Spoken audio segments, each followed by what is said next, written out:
नमस्कार विद्यार्थियों, आप सबका स्वागत है राजकीय विधि महाविद्यालय कोटा के यूट्यूब चैनल में।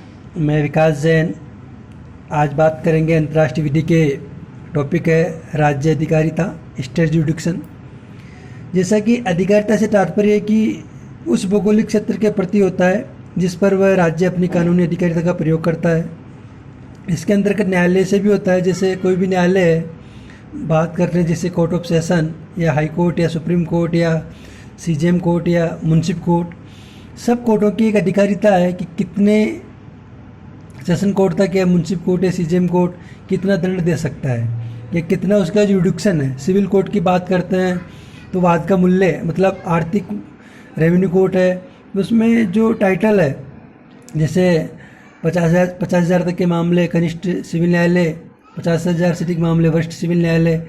इसी प्रकार जुडिक्शन का विषय है कि राज्य को अधिकारिता का संबंध इसी प्रकार भाई राज्य को व्यक्तियों के आचरण तथा घटनाओं के परिणाम को नियमित करने के राज्य अधिकार से होता है। राज्य का अधिकार अंतर्राष्ट्रीय विधि तथा आंतरिक विधि दोनों में से भी हो सकता है। अंतर्राष्ट्रीय विधि के अंतर्गत तो उस राज्य की सीमाएं निर्धारित होती है और राज्य विधि के अंतर्गत जो राज्य में निवास करने वाले हैं, कोई भी विधायिका, कार्यपालिका, न्यायपालिका जो भी है, वो किस तरह अपने अधिकार को प्रयोग करेगा और किस सीमा तक प्रयोग करेगा, ये सब जुडिक्शन में आते हैं। सामान्यतः प्रत्येक राज्य को अपने क्षेत्र पर अधिकारिता होती है, परंतु ये अधिकारिता एब्सोल्यूट नहीं होती क्योंकि अंतर्राष्ट्रीय विधि अंतर्गत इसमें कुछ सीमाएं होती है। अतः अभ्यास में यह आवश्यक नहीं कि राज्य अपने क्षेत्र में सदैव अधिकारिता का प्रयोग कर सके।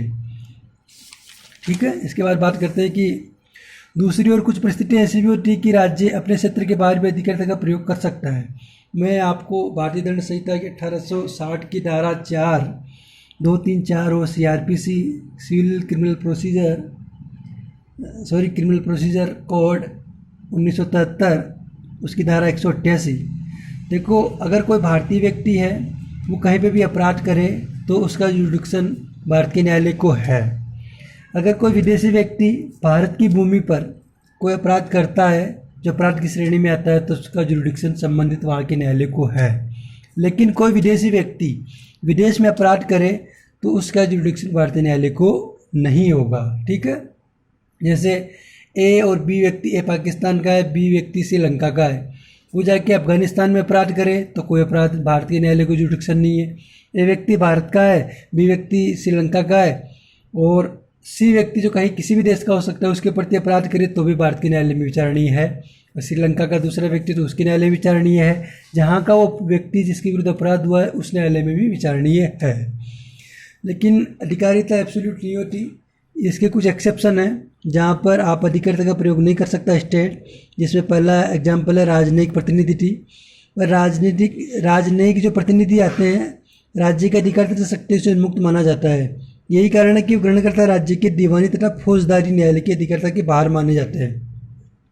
जो कोई भी व्यक्ति अपने स्टेट को रिप्रेजेंट करता है वो दूसरे देश में जाता है तो वो कुछ उससे विशेष उन्मुक्तियाँ प्राप्त होती है उसके कार्य करने के तरीके से।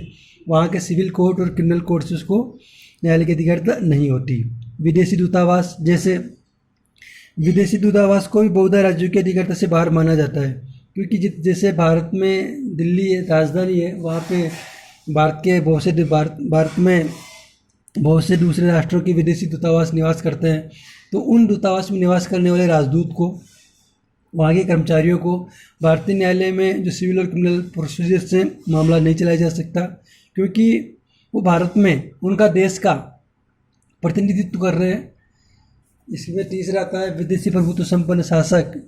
जो दूसरा देश का राजा है उसको भी दूसरे राज्य के अधिकारिता से बाहर माना जाता है और उसे विशेष उन्मुक्तियाँ और विशेष अधिकार प्राप्त होता है। इसमें एक केस भी है माइगल बनाम जौहर के सुल्तान। हुआ क्या कि ये इंग्लैंड में किसी माइगल के साथ इंग्लैंड में छद्म नाम से रह रहा था, दूसरे नाम से जौहर को सुल्तान।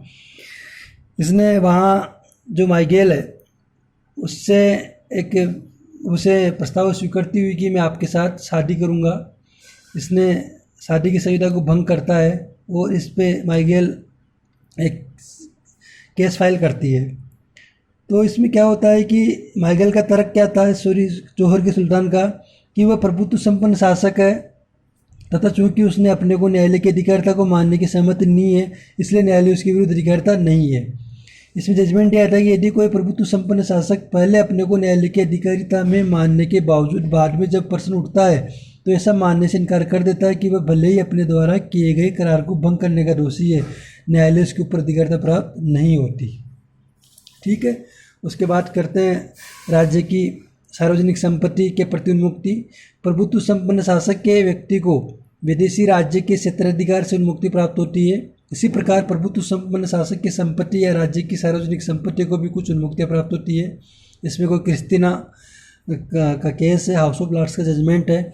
इसमें कहा गया है कि ब्रिटिश न्यायालय अपनी प्रक्रिया द्वारा विदेशी प्रभुत्व संपन्न शासक की संपत्ति को न रोकेंगे, न ही उन्हें जब्त करने का आदेश देंगे। जैसे अंतर्राष्ट्रीय संस्थाएं हैं, जैसे यूएनओ, अंतर्राष्ट्रीय संयुक्त राष्ट्र संघ, ILO, अंतर्राष्ट्रीय लेबर ऑर्गेनाइजेशन, प्रत्यर्पण संधियाँ।